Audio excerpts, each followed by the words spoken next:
Hey everyone, Dylan back here with another video today, and this video is gonna be a little bit interesting. Maybe it'll help someone and maybe it won't. I'm not a huge expert, but this video is what to do before and or after going blind. So, the things we're gonna be going over in this video will maybe help someone. If you know that maybe one day you're going to go blind, you already have an eye condition. If you just want to know in case something happens with your eyesight. If someone is blind and you're looking for information on their behalf. Something to know, all the things in this video that I will mention, some of them I have not done. But I will note it, I guess.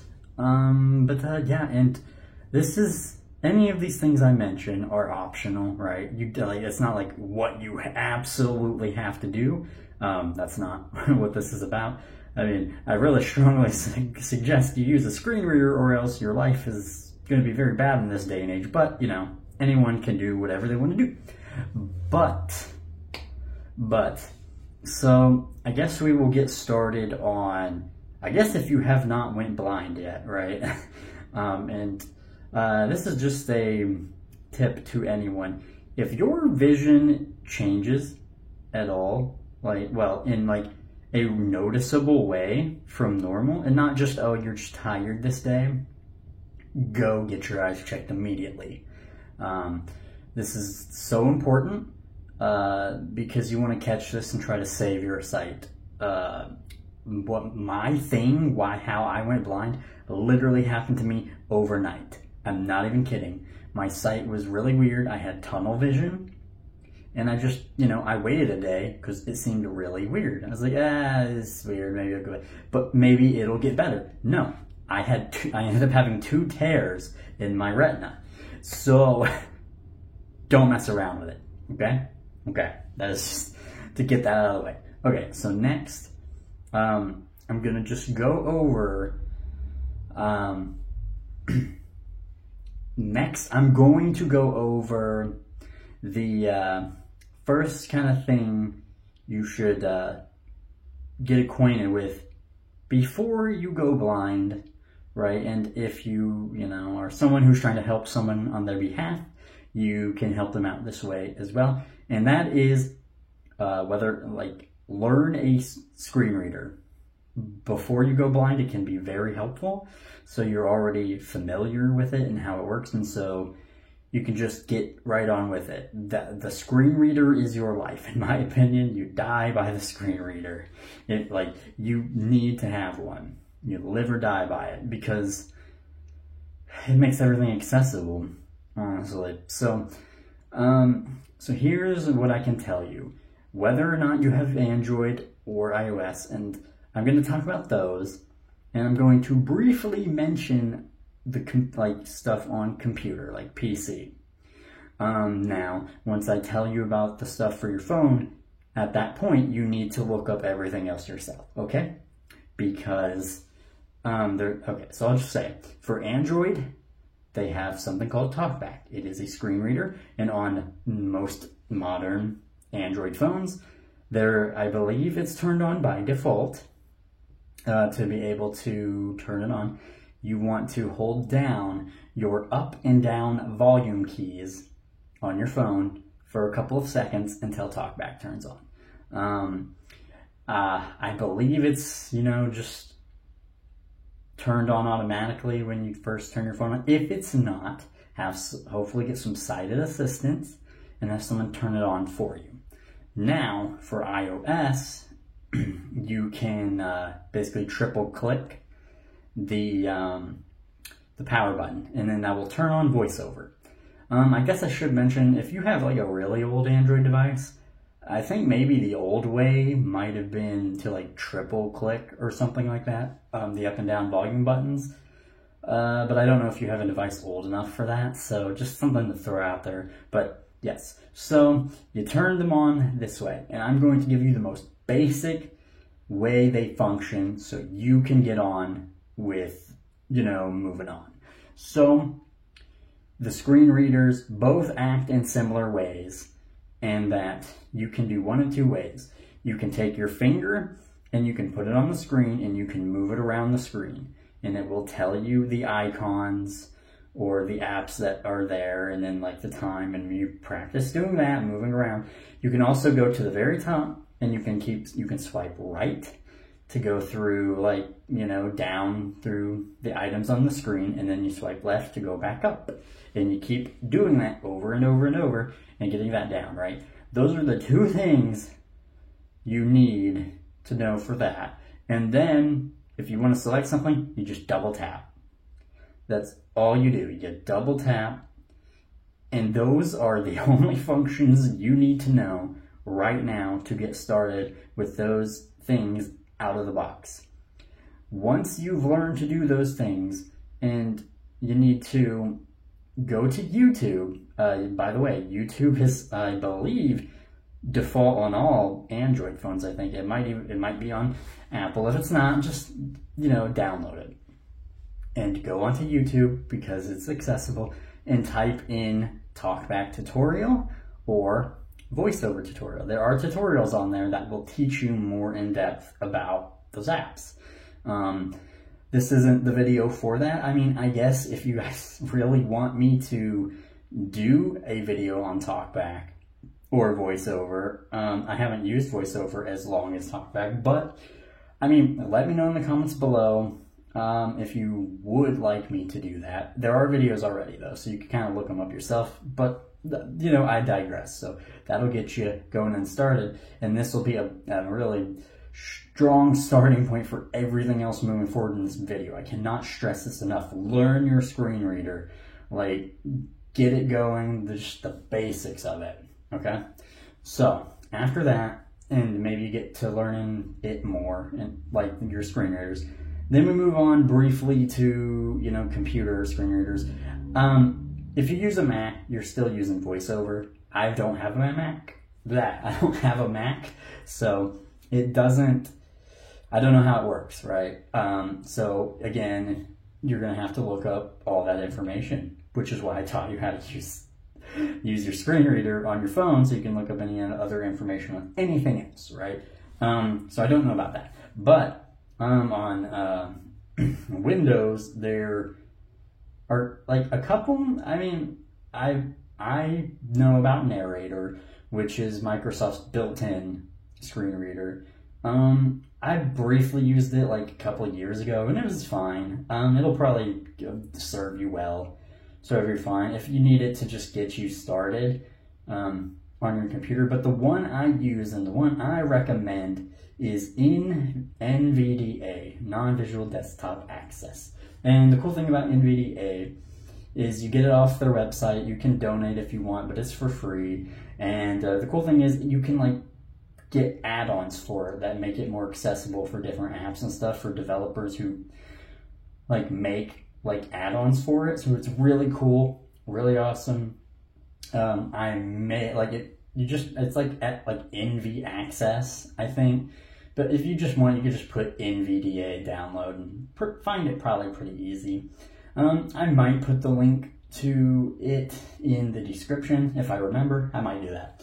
But yeah, there's also, I think, another one called JAWS. Never used it. I think that one costs money. It might be kind of expensive, but I don't know. I think NVDA is fine. It's free, or you could use Narrator. Those are kind of the computer ones. Look, like I said, do more research on those to get you by there. And that is kind of screen readers. That's what you should, the first starting point to look into those. If you have any more questions, ask me. I don't know if I can answer them, but I will try. Okay, so next up, we have basically, maybe if you've gone through surgery and stuff and tried to get your sight fixed and it didn't work, right?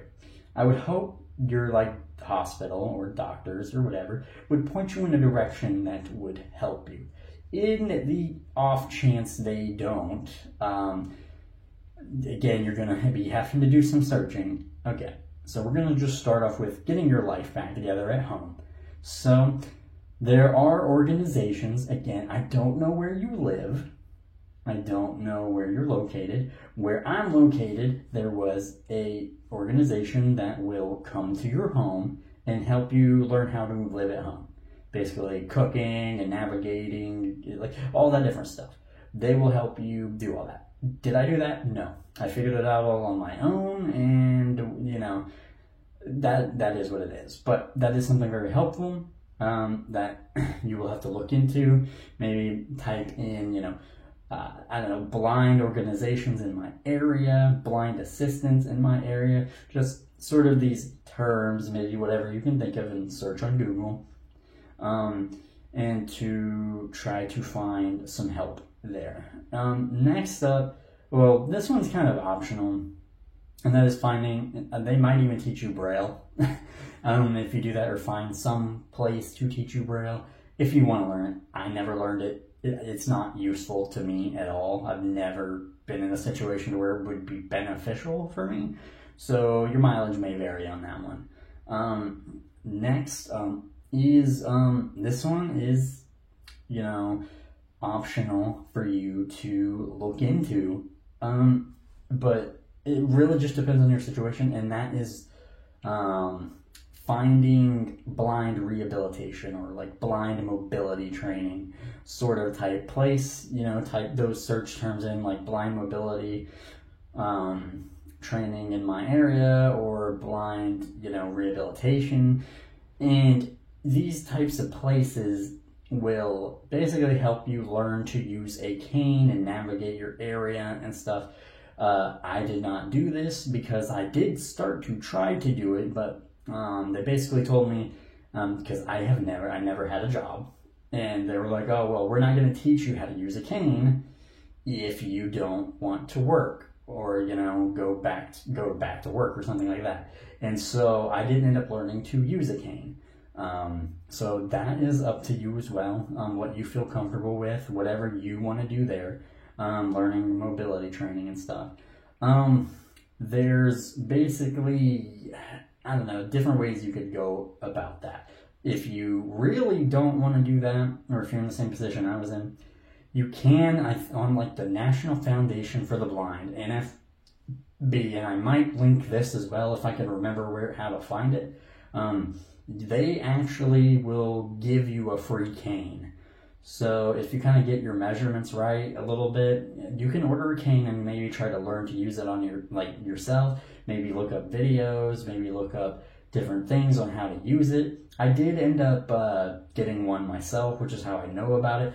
I really ended up stopped to use it because I didn't really use it very well. I used it a little bit just to identify that I was blind, so people knew that. That's something else you could use it for. You know, many different applications, like they will send you one for free if that's another route you want to go.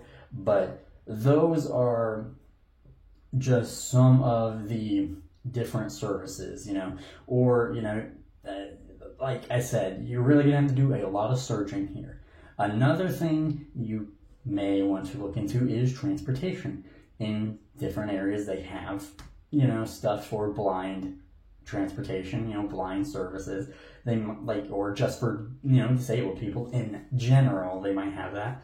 And they might have different things. So you have to, again, search, you know, disabled, you know, transportation services.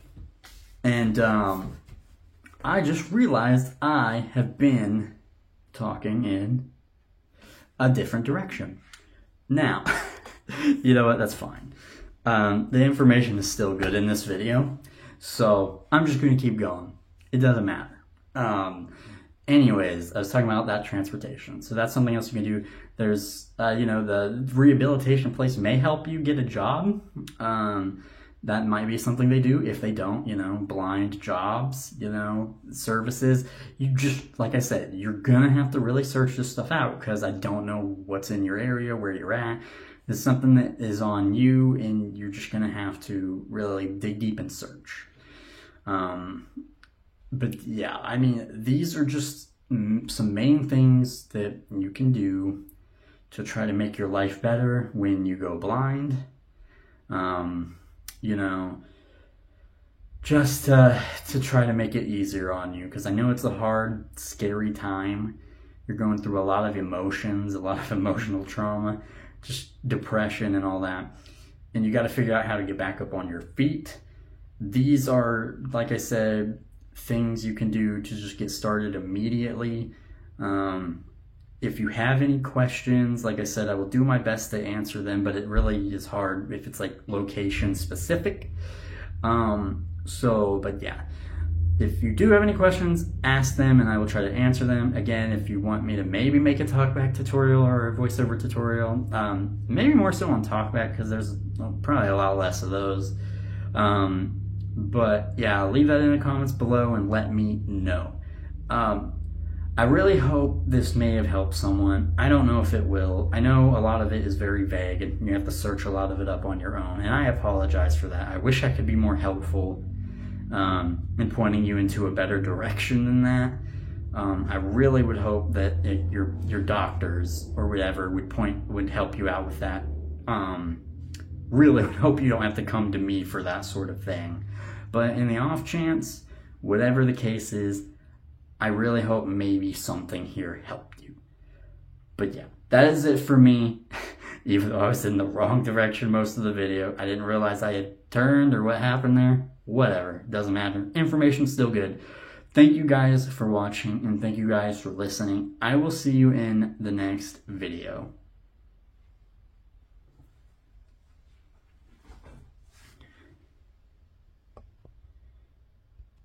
Capture button. Capture button. No next heading. No previous heading. Pause button. No previous heading. Stop recording button.